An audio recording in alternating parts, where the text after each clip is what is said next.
From Keene in the Shire, the Liberty Media capital of the world, this is Daryl W. Perry, host of FPP Radio News for Thursday, October 23rd, 2014. Silver is trading at $17.13 per ounce. Gold is valued at $1,234 per ounce. And according to BitcoinAverage.com, the average price of Bitcoin is $369. Antiwar.com reports over 7 years after the notorious Nisour Square massacre, former American Blackwater mercenaries have been found guilty of various charges related to the shootings that killed 14 and wounded 17 others. Among the convictions, Nicholas Slatton was found guilty of first-degree murder. According to court documents, Slatton had bragged about his disregard for civilian life and said he wanted to kill as many Iraqis as he could as payback for 9/11. 3 other guards were found guilty of several counts of manslaughter and attempted manslaughter, but no counts of murder. None of the slain or wounded Iraqis were armed. The Nisour Square incident was the beginning of the end for Blackwater, which was banned outright by Iraq in 2009. The company has sought to escape the negative image of the massacre, changing its name to Z Services, spelled XE, in 2010, and then again to Academy in 2011. Incredibly, the State Department continues to use the company for guards overseas.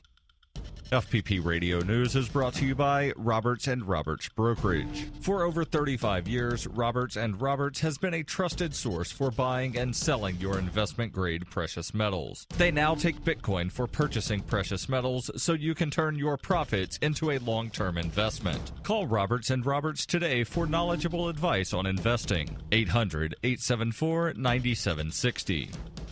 The Associated Press reports an investigation revealed a scandal involving bogus classes and inflated grades at the University of North Carolina was bigger than previously reported, encompassing about 1,500 student-athletes who got A's and B's over a span of nearly 2 decades. At least 9 university employees were fired or placed under disciplinary review, and the question now becomes, what, if anything, the NCAA will do next? Penalties could range from fewer scholarships to vacated victories. Most of the athletes were football players or members of the school's cherished basketball program, which won 3 of its 5 national titles during the scandal. The report by former U.S. Justice Department official Kenneth Weinstein found in all about 3,100 students enrolled in classes they did not have to show up for in what was deemed a shadow curriculum within the former African and Afro-American Studies Department from 1993 to 2011. Many at the university hoped the 8-month investigation would bring some closure.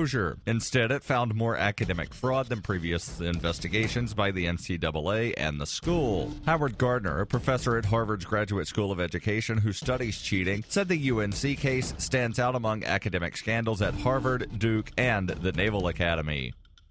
You can support FPP Radio by shopping online. Whether you're looking for t-shirts, precious metals, bitcoins, or books, you'll find that and more at shop.fppradio.com. Every purchase you make from one of my affiliates at shop.fppradio.com helps fund FPP Radio. That's shop.fppradio.com.